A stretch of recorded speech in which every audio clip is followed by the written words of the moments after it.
الله أكبر.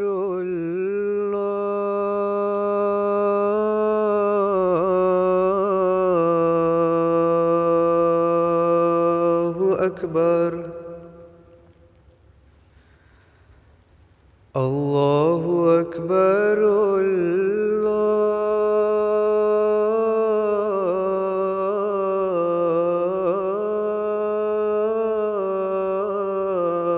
الله أكبر. أشهد أن لا إله إلا الله.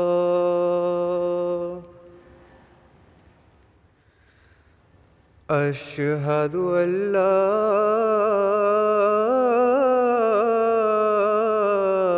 إله إلا الله.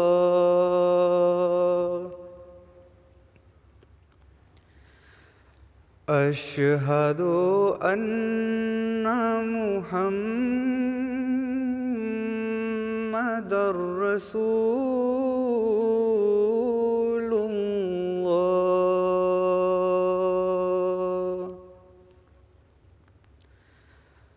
أشهد أن محمدًا رسول الله.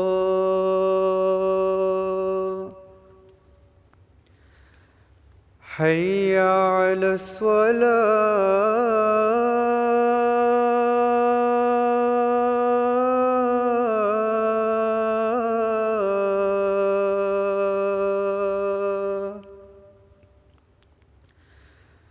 حي على الصلاة.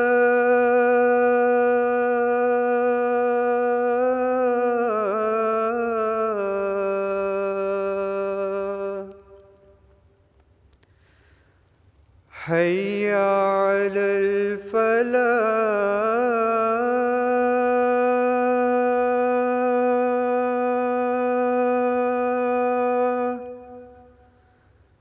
حي على الفلاح.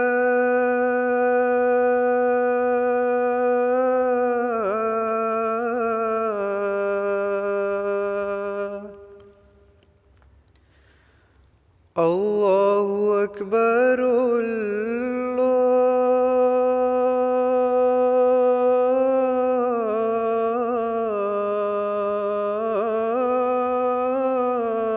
الله أكبر. لا إله إلا الله.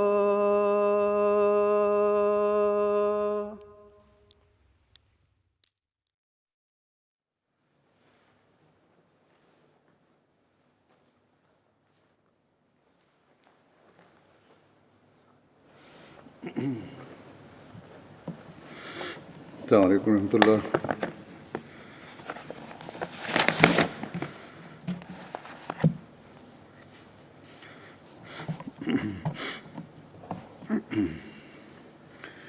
أشهد أن لا إله إلا الله وحده لا شريك له وأشهد أن محمدًا عبده ورسوله. أما بعد فأعوذ بالله من الشيطان الرجيم. بسم الله الرحمن الرحيم. الحمد لله رب العالمين الرحمن الرحيم مالك يوم الدين. إياك نعبد وإياك نستعين. اهدنا الصراط المستقيم الحمد لله رب العالمين الرحمن الرحيم مالك يوم الدين إياك نعبد وإياك نستعين اهدنا الصراط المستقيم صراط الذين أنعمت عليهم غير المغضوب عليهم ولا الضالين. آج جن صحابہ کا میں ذکر کروں گا ان میں سے ایک ہیں حضرت سعید بن زید. حضرت سعید کے والد کا نام زید بن عمر اور والدہ کا نام فاطمہ بنت باجہ تھا. ان کا تعلق قبیلہ عدی بن کعب بن لوئی سے تھا. حضرت سعید بن زید کی کنیت ابو العاور تھی، جبکہ بعض نے ابو ثور بھی بیان کی ہے. ان کا قد لمبا، رنگ گندمی اور بال گھنے تھے. یہ حضرت عمر بن خطاب کے چچا زاد بھائی تھے. ان کا شجرہ نسب چوتھی پشت پر نفیل پر جا کر حضرت عمر سے ملتا ہے، جبکہ 8ویں پشت پر کعب بن لوئی پر جا کر حضرت صلی اللہ علیہ وسلم سے ملتا ہے. حضرت سعید کی بہن عاتکہ کی شادی حضرت عمر سے اور حضرت عمر کی بہن فاطمہ کی شادی حضرت سعید سے ہوئی تھی، اور یہ وہی بہن ہے جو حضرت عمر کے قبول اسلام کا باعث بھی بنی. حضرت سعید کے والد زید بن عمر زمانہ جاہلیت میں ایک خدا کی عبادت کیا کرتے تھے اور حضرت ابراہیم کے دین کی تلاش کیا کرتے تھے، اور کہا کرتے تھے کہ جو ابراہیم کا معبود ہے وہی میرا معبود ہے، اور جو ابراہیم کا دین ہے وہی میرا دین ہے. اس زمانے میں بھی مواحد موجود تھے. بعض بچے بھی سوال کر دیتے ہیں کہ اسلام سے پہلے حضرت صلی اللہ علیہ وسلم کا کیا دین تھا، کس کی عبادت کرتے تھے. تو حضرت صلی اللہ علیہ وسلم تو سب سے بڑھ کر مواحد تھے اور ایک خدا کی عبادت خود بھی کیا کرتے تھے. زید بن عمر ہر قسم کے فسق و فجور ورز کے مشرکین کے ذبیحہ سے بھی اجتناب کرتے تھے.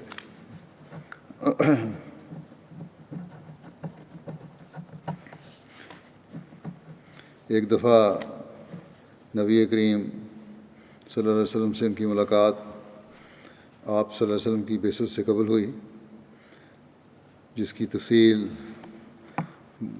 صحیح بخاری میں یوں بیان ہوئی ہے کہ حضرت عبداللہ بن عمر سے روایت ہے کہ نبی صلی اللہ علیہ وسلم زید بن عمر بن نفیل سے بلدہ مقام کے نیچے ملے، بیشتر اس کے کہ نبی صلی اللہ علیہ وسلم پر وہی اتری تھی، یعنی علیہ وسلم کے دعویٰ نبوت سے پہلے کی بات ہے.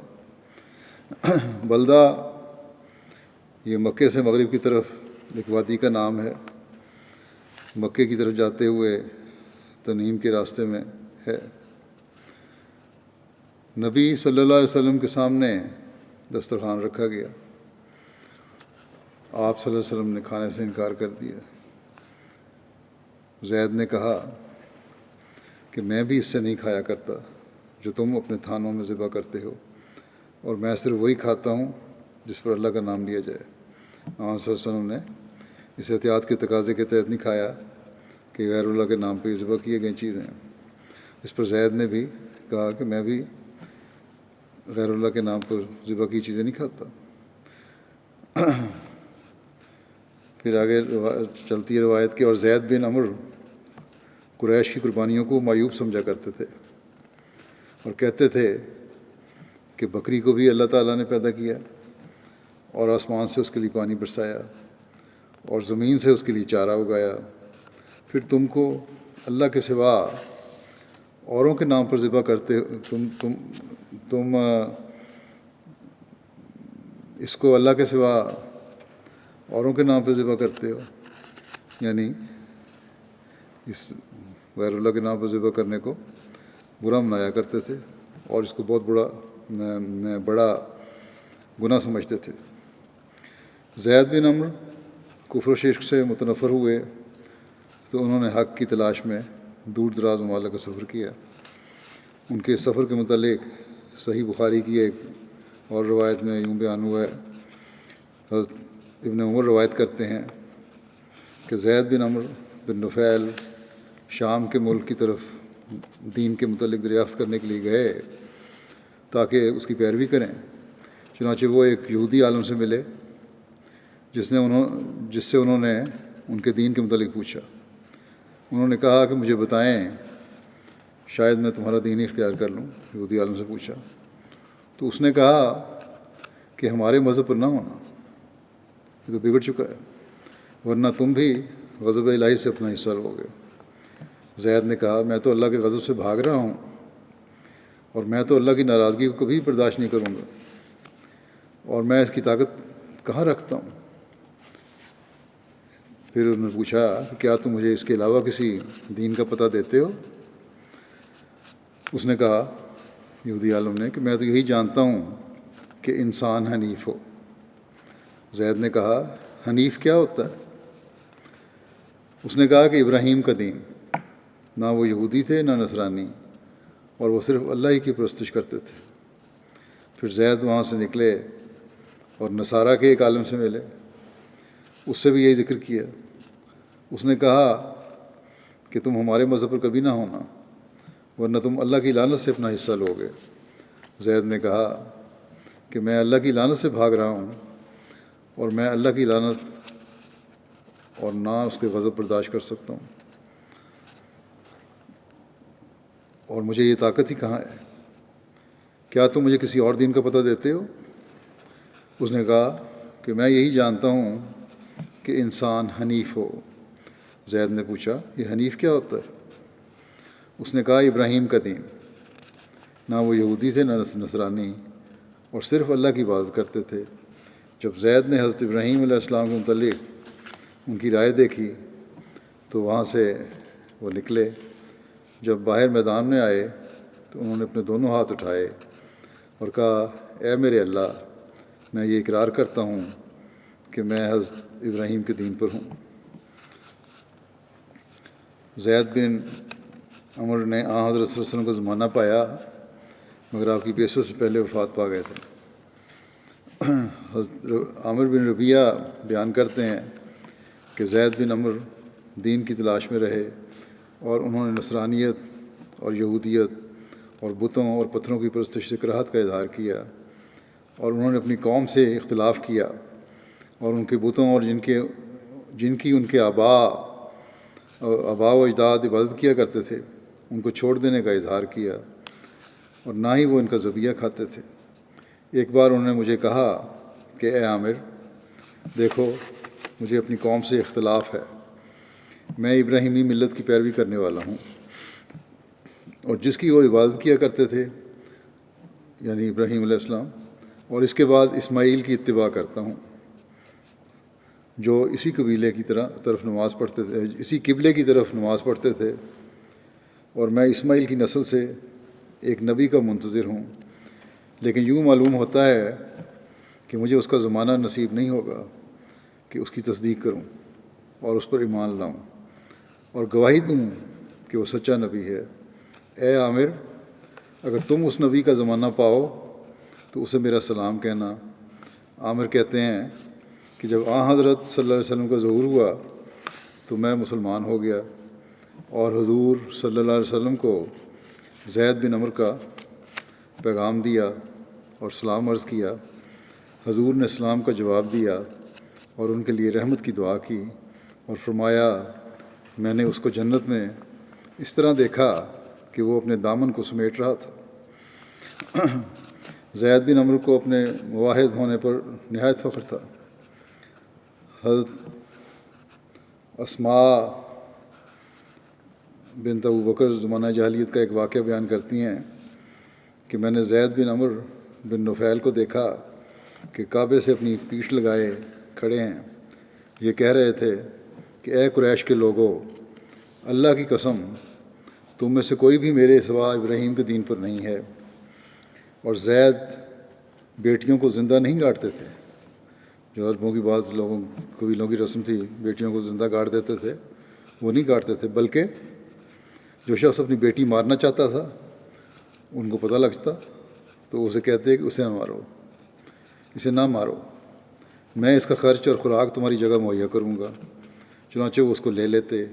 جب وہ جوان ہو جاتی تو اس کے باپ سے کہتے کہ اگر تم چاہو تو میں اسے تمہارے سپرد کیے دیتا ہوں، اور اگر چاہو تو میں اس کے سب کام پورے کر دوں گا، یعنی شادی وغیرہ کے خرچے بھی پوری کر دوں گا۔ ایک دوسری روایت میں حضرت اسماء بنت ابو بکر بیان کرتی ہیں، پہلی روایت بخاری کی تھی اور دوسری تاریخ کی اسد الغابہ کی ہے۔ حضرت اسماء بنت ابو بکر بیان کرتی ہیں کہ میں نے زید بن عمرو بن نفیل کو کعبہ سے پیٹھ لگائے ہوئے کھڑے دیکھا، وہ کہہ رہے تھے کہ اے قریش کے لوگوں، اس ذات کی قسم جس کے ہاتھ میں زید کی جان ہے کہ میرے سوا تم میں سے کسی نے بھی ابراہیم کے دین پر صبح نہیں کی۔ وہ کہا کرتے تھے کہ اے اللہ، کاش کہ میں تیری عبادت کا پسندیدہ طریق جانتا تو میں اسی طرح تیری عبادت کرتا، لیکن میں اس سے واقف نہیں ہوں۔ پھر وہ اپنی ہتھیلی پر سجدہ کرتے۔ سعید بن مسیب سے مروی ہے کہ زید بن عمرو کی وفات رسول اللہ صلی اللہ علیہ وسلم کی بعثت سے 5 سال قبل ہوئی۔ اس وقت قریش خانہ کعبہ کی تعمیر کر رہے تھے۔ جب وہ فوت ہوئے تو یہ کہہ رہے تھے کہ میں دین ابراہیم پر ہوں۔ یہ ذکر سعید بن زید کا ہو رہا تھا، اس کو ان کے والد کا ذکر ضمناً آ گیا، اور بیٹے کو بھی جو مقام ملا اسلام میں، اور پھر باپ کی جو نیکیاں تھیں اس کی وجہ سے یہ بھی تاریخ میں محفوظ ہو گیا، اور اس لیے میں نے یہاں بیان بھی کر دیا کیونکہ یہ روایتیں بخاری میں بھی ملتی ہیں۔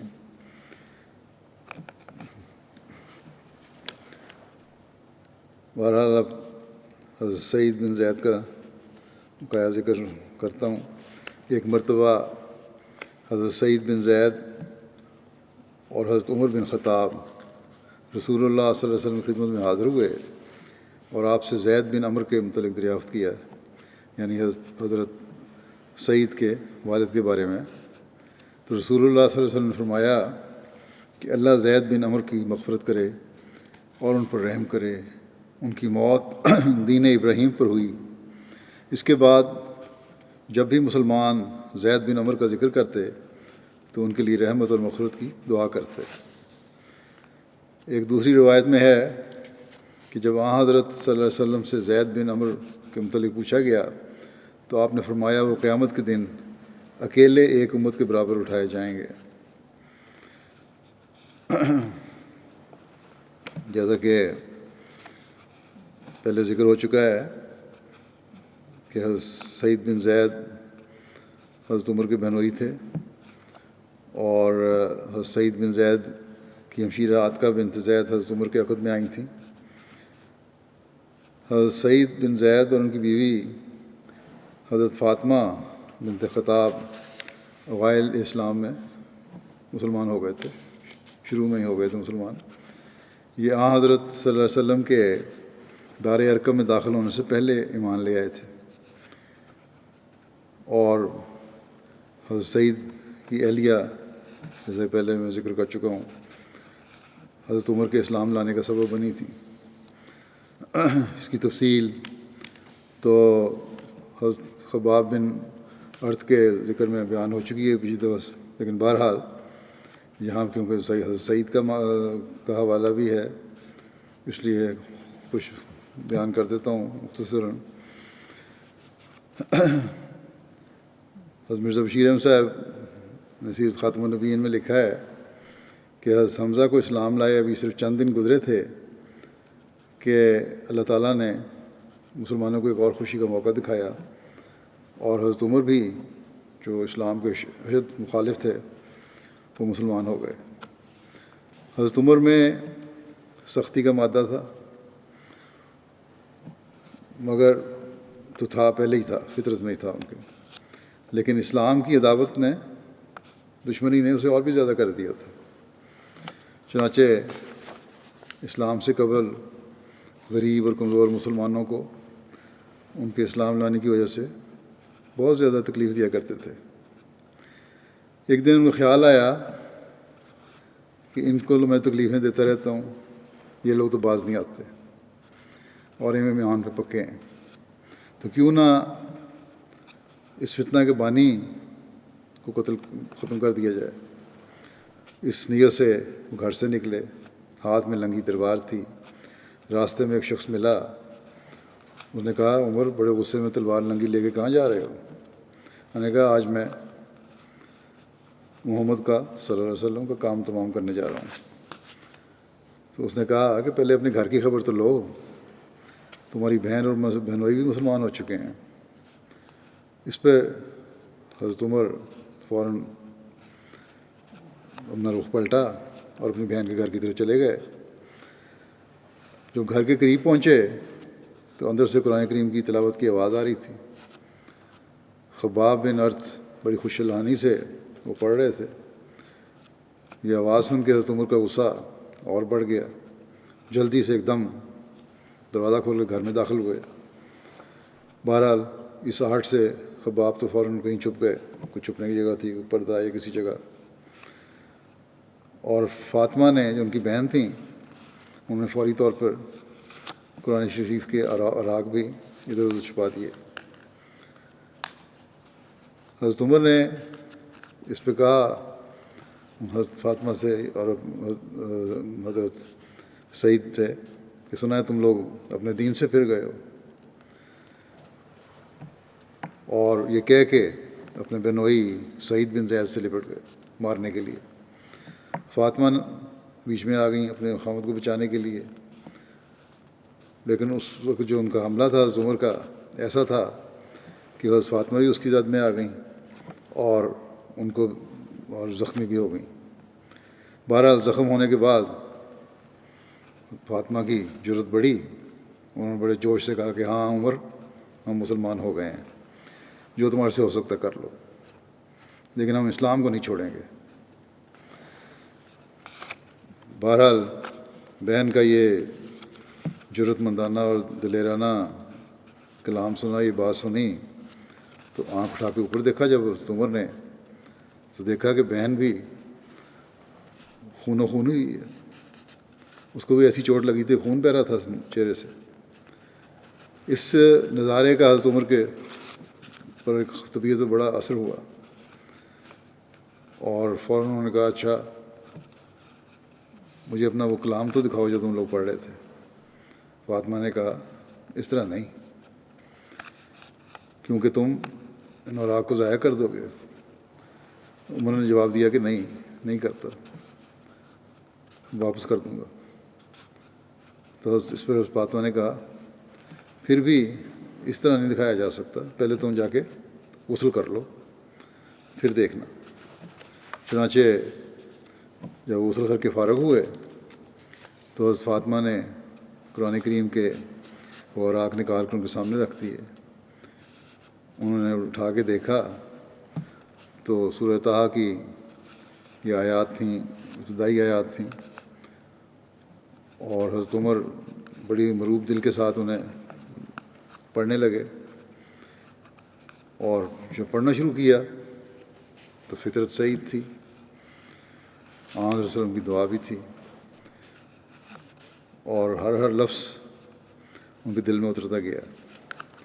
اور پڑھتے پڑھتے جب اس آیت پر پہنچے، یہ 2 آیات ہیں کہ اننی انا اللہ لا الہ الا انا فاعبدنی واقم الصلاۃ لذکری ان الساعۃ آتیۃ اکاد اخفیہا لتجزی کل نفس بما تسعی، یعنی میں ہی اس دنیا کا واحد خالق و مالک ہوں، میرے سوا اور کوئی قابل پرستش نہیں، بس تمہیں چاہیے کہ صرف میری ہی عبادت کرو اور میری ہی یاد کے لیے اپنی دعاؤں کو وقف کر دو۔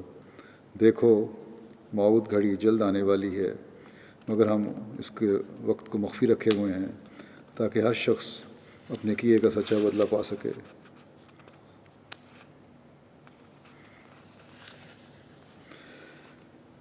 جب حضرت عمر نے یہ آیت پڑھی تو گویا ان کی آنکھ کھل گئی اور بے اختیار ہو کے بولے، کیسا عجیب کلام، کیسا پاک کلام ہے۔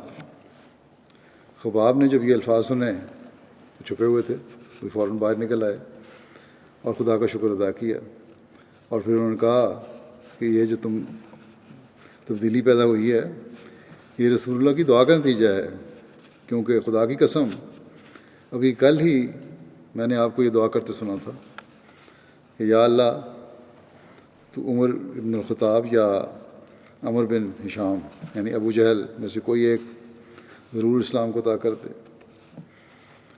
اور حضرت عمر نے اس بات پر حضرت خباب سے کہا کہ مجھے ابھی آن صلی اللہ علیہ وسلم کا پتہ بتاؤ، کہاں ہے وہ؟ اور تلوار بھی انہوں نے میں نہیں ڈالی، اسی طرح کھینچی ہوئی تھی۔ حضرت صلی اللہ علیہ وسلم اس زمانے میں دار ارقم میں ہوتے تھے، چنانچہ خباب نے انہیں وہاں کا پتہ بتا دیا۔ حضرت عمر وہاں گئے، دروازے پہ پہنچ کے زور سے دستک دی۔ صحابہ نے دروازے کی دراڑ سے دیکھا تو دیکھا کہ حضرت عمر ننگی تلوار لیے کھڑے ہیں، اور یہ دیکھ کر دروازہ کھولنے میں تعامل کیا۔ حضرت صلی اللہ علیہ وسلم نے فرمایا دروازہ کھول دو۔ حضرت حمزہ نے بھی کہا، حضرت حمزہ بھی وہاں موجود تھے، کہ دروازہ کھول دو، اگر تو نیک ارادے سے آیا تو بہتر ہے، ورنہ اگر بد ارادہ ہوا تو اسی کی تلوار سے اس کا سر اڑا دوں گا۔ دروازہ کھولا گیا، حضرت عمر ننگی تلوار لیے اندر داخل ہوئے۔ آن صلی اللہ علیہ وسلم نے فرمایا عمر کس ارادے سے آئے ہو؟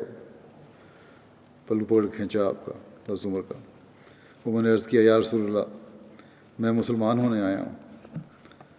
آن صلی اللہ علیہ وسلم نے یہ الفاظ سنے تو خوشی سے اللہ اکبر کہا، اور ساتھ ہی صحابہ نے لکھا ہے کہ اس زور سے اللہ اکبر کا نعرہ بلند کیا کہ مکے کی پہاڑیاں بھی گونج اٹھیں۔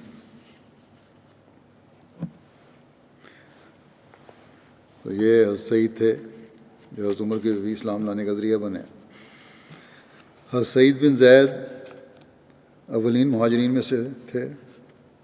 مدینہ پہنچ کر حضرت رفاع بن عبد المنذر کے یہاں ٹھہرے جو حضرت ابو لبابہ کے بھائی تھے۔ رسول اللہ صلی اللہ علیہ وسلم نے ان کی مواخات حضرت رافع بن مالک سے، جبکہ ایک روایت کے مطابق حضرت ابی بن کعب سے کروائی۔ حضرت سعید بن زید غزوہ بدر میں شامل نہیں ہو سکے تھے، تاہم رسول اللہ صلی اللہ علیہ وسلم نے انہیں مال غنیمت میں سے حصہ دیا تھا، اور اسی وجہ سے میں بھی ان سب کو، صحابہ کو جن کو کسی نہ کسی صورت میں آن صلی اللہ علیہ وسلم نے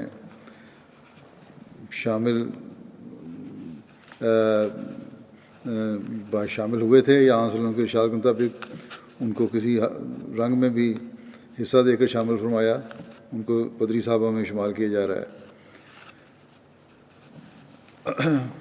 ان کی جنگ میں بدر میں نہ شامل ہونے کی وجہ حضرت طلحہ بن عبید اللہ کے ذکر میں بیان ہو چکی ہے، تاہم یہاں بھی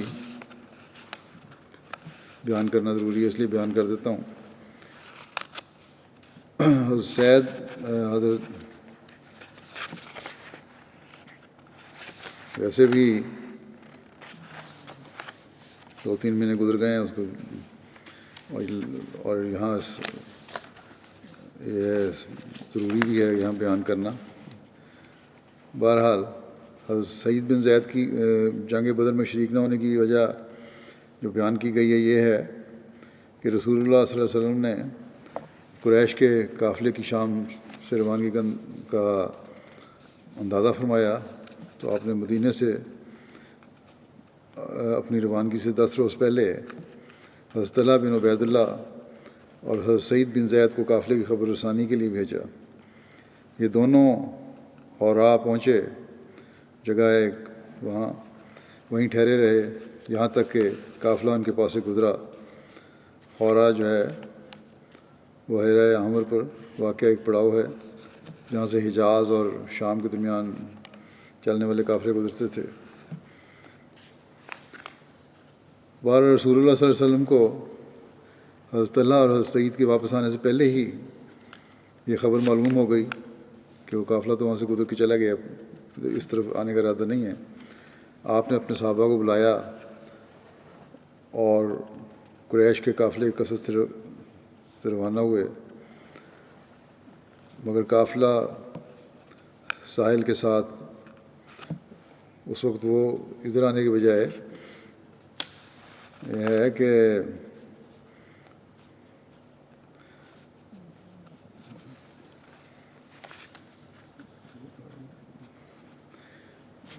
قافلہ جب گزر گیا تو ابھی صحیح حالات کی خبر تو نہیں تھی، لیکن یہ بہرحال عام وسلم کو خبر پہنچ گئی کہ یہ قافلہ وہاں سے گزر گیا ہے۔ اس پر آپ نے صحابہ کو بلایا اور قافلے کی کثرت سے روانہ ہوئے، مگر قافلہ ساحل کے ساتھ راستے سے تیزی سے نکل گیا اور تلاش کرنے والوں سے بچنے کے لیے دن رات چلتا رہا۔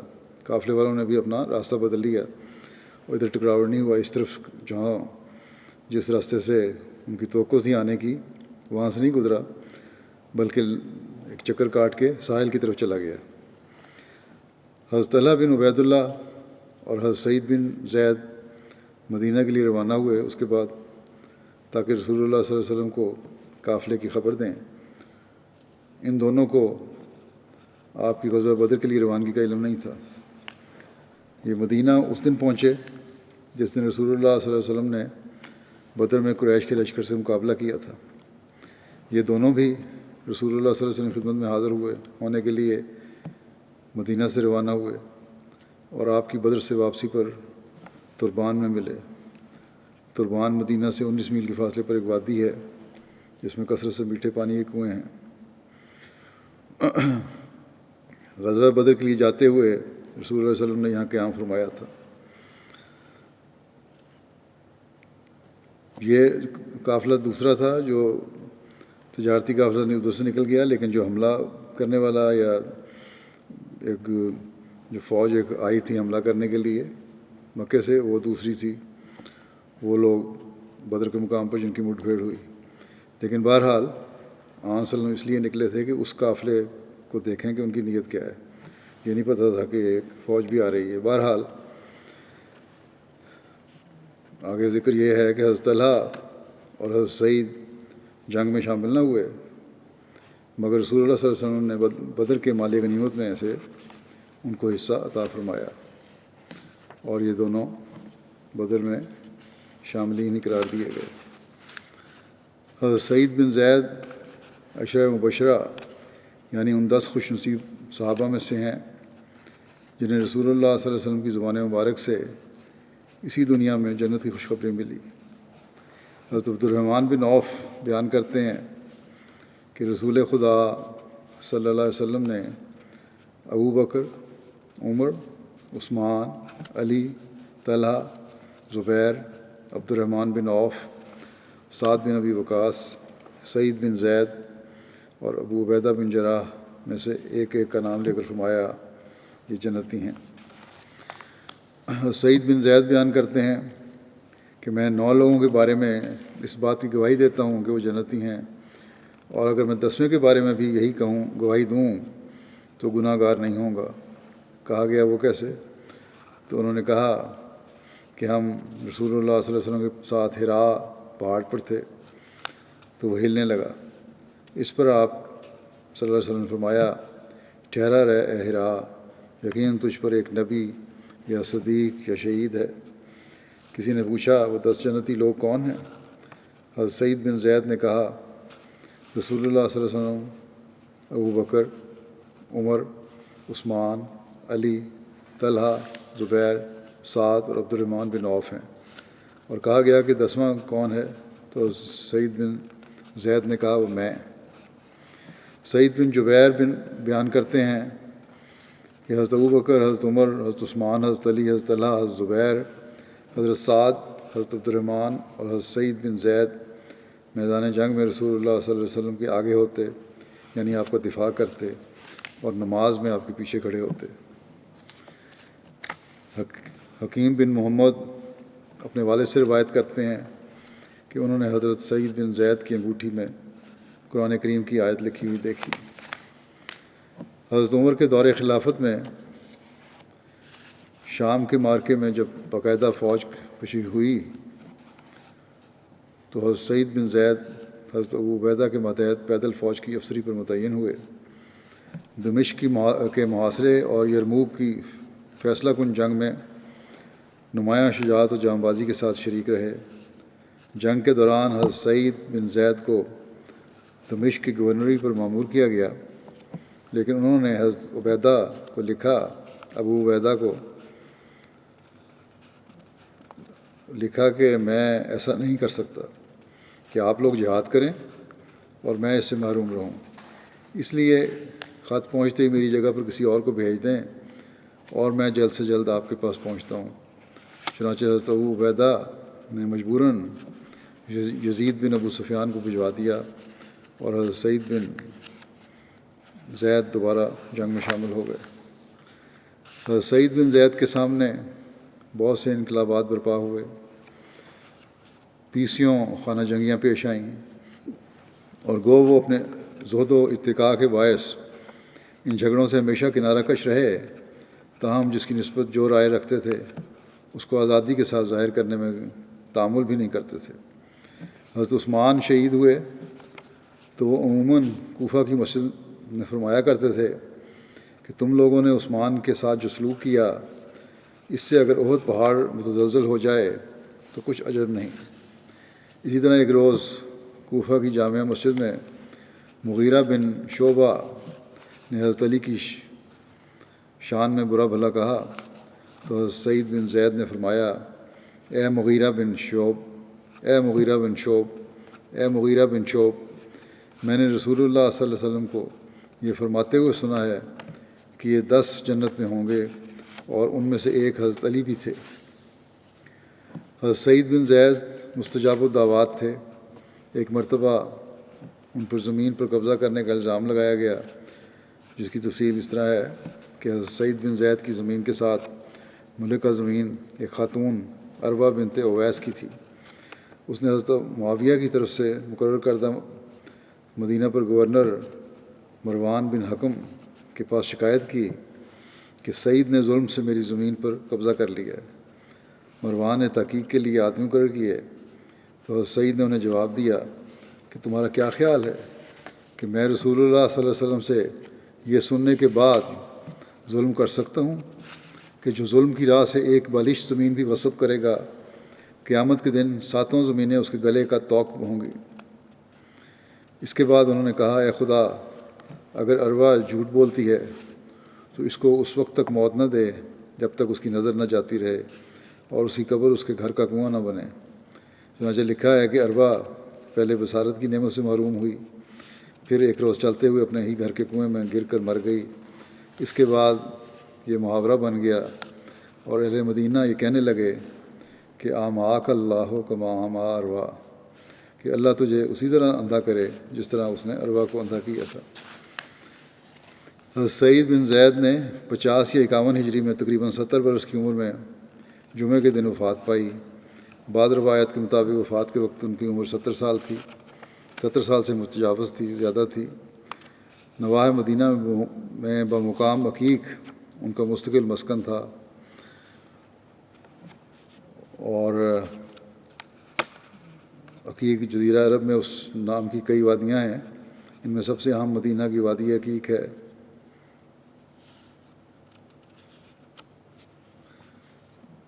جو مدینہ کے جنوب مغرب سے شمال مشرق پھیلی ہوئی ہے۔ اور اس میں مدینہ منورہ کی ساری باتیں آ کر شامل ہو جاتی ہیں۔ بہرحال حضرت عبداللہ بن عمر جمعہ کی تیاری کر رہے تھے، جب انہوں نے حضرت سعید کی وفات کی خبر سنی تو وہ جمعے پہ نہیں گئے، بلکہ اسی وقت عقیق کی طرف روانہ ہو گئے۔ حضرت سعد بن ابی وقاص نے غسل دیا اور ان کی نعش مبارک لوگ کندھوں پر رکھ کر مدینہ لائے۔ پھر حضرت عبداللہ بن عمر نے نماز جنازہ پڑھائی اور مدینہ میں ان کی تدفین ہوئی۔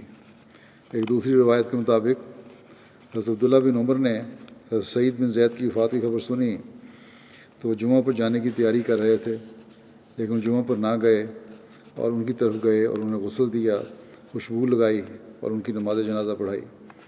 جبکہ عائشہ بنت سعد بیان کرتی ہیں کہ حضرت سعید بن زید کو حضرت سعد بن وقاص نے غسل دیا اور خوشبو لگائی، پھر گھر آئے اور خود بھی غسل کیا۔ پھر جب گھر سے باہر نکلے تو کہا کہ حضرت سعید بن زید کو غسل دینے کی وجہ سے غسل نہیں کیا، بلکہ گرمی کی وجہ سے میں نے غسل کیا ہے۔ حضرت سعید بن زید کی نماز جنازہ حضرت عبداللہ بن عمر نے پڑھائی۔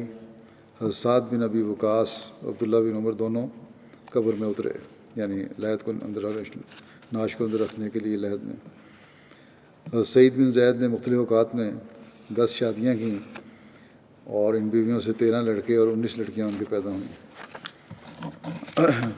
اگلا ذکر ہے، مختصر کچھ کر دیتا ہوں اس کا۔ حضرت عبد الرحمن بن عوف۔ حضرت عبد الرحمن بن عوف کا نام زمانہ جاہلیت میں عبد عمر تھا اور دوسری روایت کے مطابق عبد الکعبہ تھا۔ اسلام لانے کے بعد حضرت صلی اللہ علیہ وسلم نے نام بدل کر عبد الرحمن رکھ دیا۔ ان کا تعلق قبیلہ بنو زہرہ بن کلاب سے تھا۔ سہلہ بنت عاصم بیان کرتی ہیں کہ حضرت عبد الرحمن بن عوف سفید خوبصورت آنکھوں والے، لمبی پلکوں، لمبے ناک والے تھے۔ سامنے کے اوپر والے دانت میں سے کچلی والے دانت لمبے تھے، کانوں کے نیچے تک بال تھے، گردن لمبی، ہتھیلیاں مضبوط اور انگلیاں موٹی تھیں۔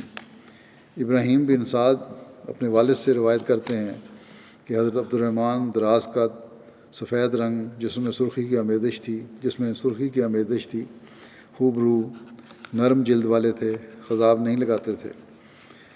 ان کے بارے میں کہا جاتا ہے کہ پاؤں سے لنگڑے تھے، کیونکہ یہ لنگڑاہٹ آخری عہد کے بعد ہوئی، کیونکہ عہد کے میدان میں رائے حق میں زخمی ہوئے تھے۔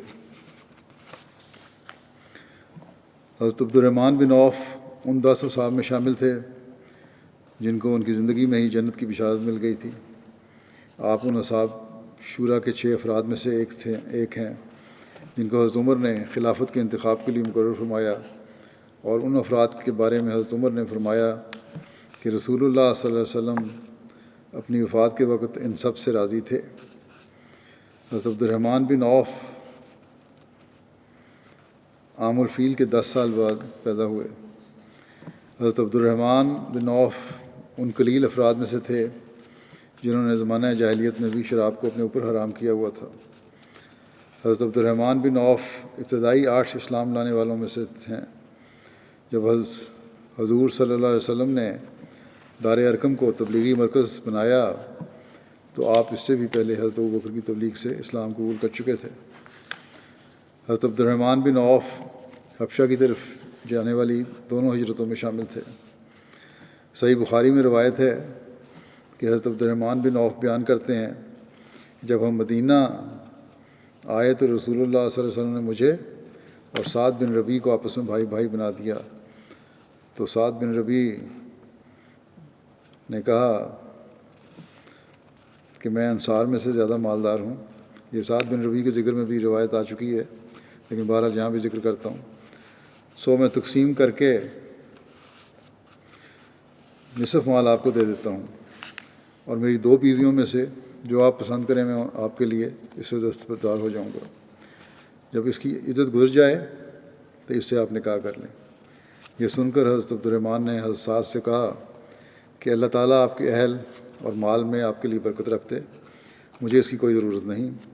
کیا یہاں کوئی بازار ہے جس میں تجارت ہوتی ہو؟ حضرت سعد نے بتایا کہ قینقاع کا بازار ہے۔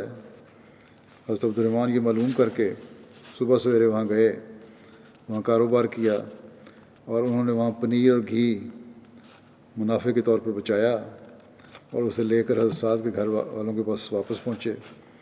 پھر اسی طرح ہر صبح آپ وہاں بازار میں جاتے اور کاروبار کرتے رہے اور منافع کماتے رہے۔ ابھی کچھ عرصہ گزرا تھا، حضرت عبد الرحمن آئے اور ان پر زعفران کا نشان تھا، تو رسول اللہ صلی اللہ علیہ وسلم نے پوچھا کہ کیا تم نے شادی کر لی ہے؟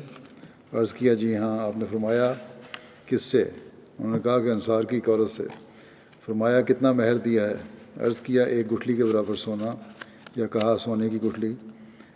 نبی صلی اللہ علیہ وسلم نے فرمایا کہ ولیمہ بھی کرو، خواہ 1 بکری کا ہی صحیح۔ حضرت عبد الرحمن بن عوف بیان کرتے ہیں کہ میں نے اپنے آپ کو اس حالت میں بھی دیکھا کہ اگر میں کوئی پتھر بھی اٹھاتا تو امید کرتا کہ نیچے سونا یا چاندی ملے گی، یعنی اللہ تعالیٰ نے تجارت میں اتنی برکت رکھتی تھی۔ حضرت عبد الرحمن بن عوف غزوہ بدر، احد سمیت تمام غزوات میں حضرت صلی اللہ علیہ وسلم کے ساتھ شریک رہے۔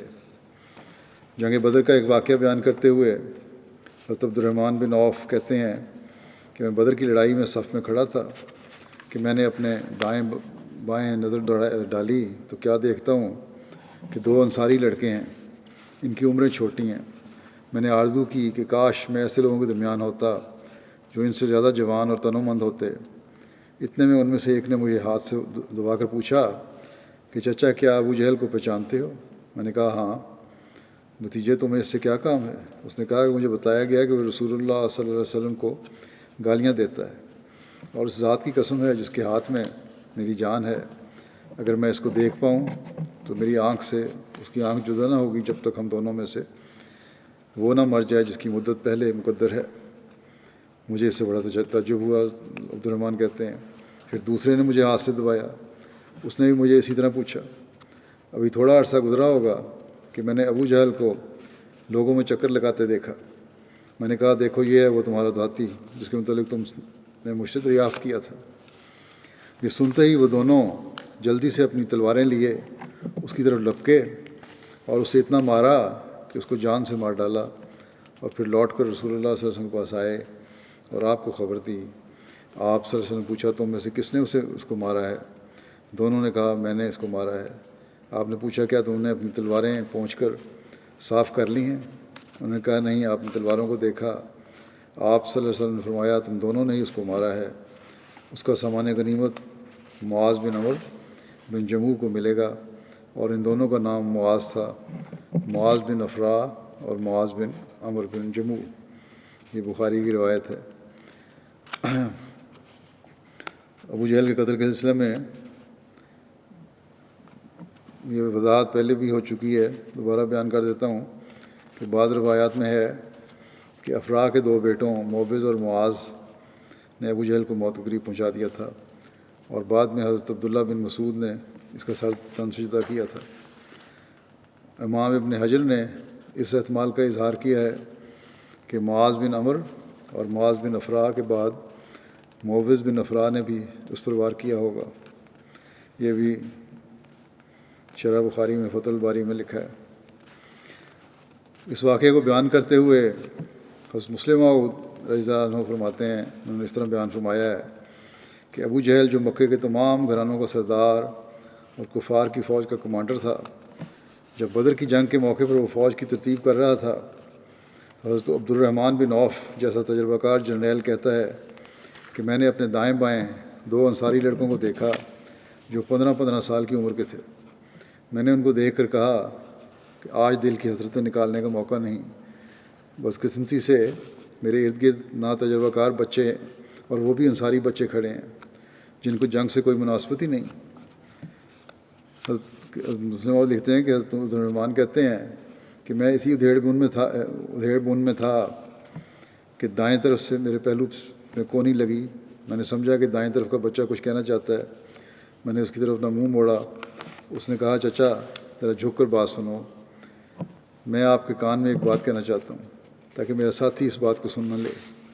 وہ کہتے ہیں جب میں نے اپنا کان اس کی طرف جھکایا تو اس نے کہا چچا وہ ابو جہل کون سا ہے جو رسول کریم صلی اللہ علیہ وسلم کو اس قدر دکھ دیا کرتا تھا؟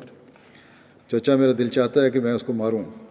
وہ کہتے ہیں کہ میں ابھی اس کی بات یہ ختم نہیں ہوئی تھی کہ میرے بائیں پہلو میں کونی لگی، اور میں نے اپنے بائیں طرف کے بچے کی طرف جھک کیا، اور اس بائیں طرف والے بچے نے بھی یہی کہا کہ چچا وہ ابو جہل کون سا ہے جو رسول کریم صلی اللہ علیہ وسلم کو اتنا دکھ دیا کرتا تھا؟ میرا دل چاہتا ہے کہ میں آج اس کو ماروں۔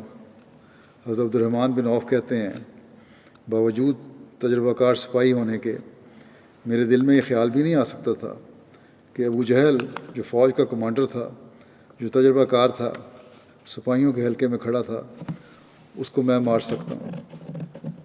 میں نے انگلی اٹھائی اور ایک ہی وقت میں ان دونوں لڑکوں کو بتایا کہ وہ سامنے جو شخص خود پہنے زرہ میں چھپا ہوا کھڑا ہے، جس کے سامنے مضبوط اور بہادر جرنیل ننگی تلواریں اپنے ہاتھوں میں لیے کھڑے ہیں، وہ ابو جہل ہے۔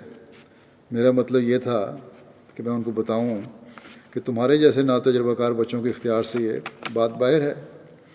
مگر وہ کہتے ہیں، عبد الرحمن کہتے ہیں کہ میں یہ انگلی جو اشارہ کر رہی تھی ابھی نیچے نہیں جھکی تھی کہ جیسے باز چڑیا پر حملہ کرتا ہے، اسی طرح وہ دونوں انصاری بچے کفار کی صفوں کو چیرتے ہوئے ابو جہل کی طرف دوڑنا شروع ہوئے۔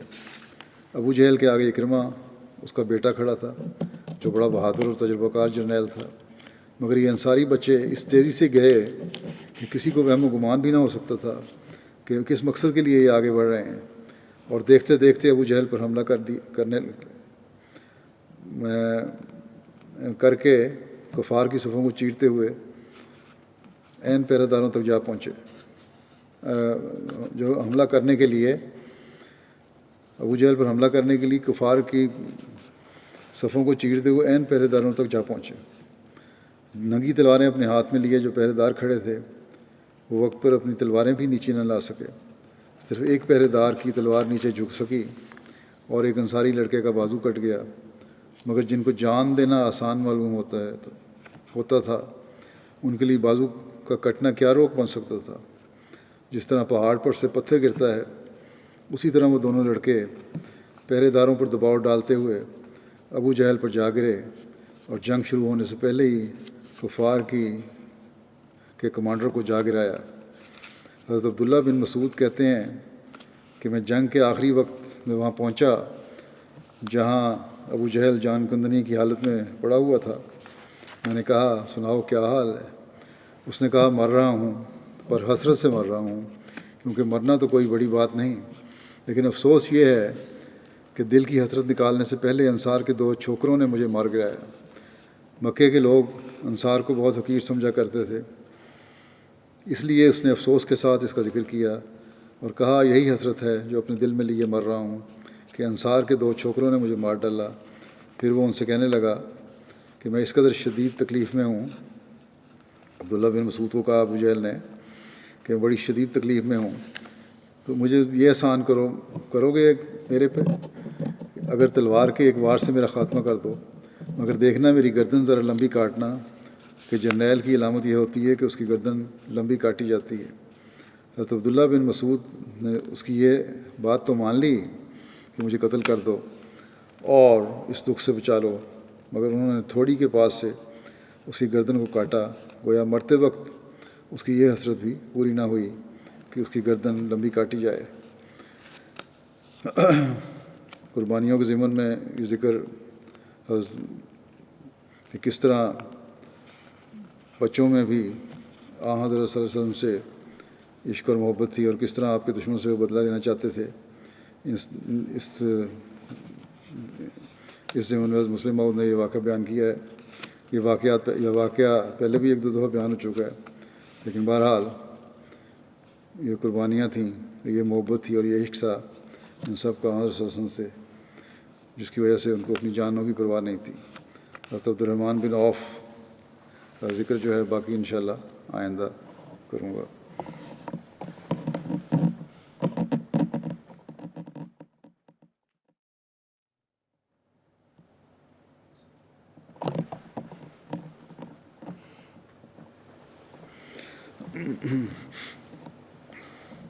الحمد لله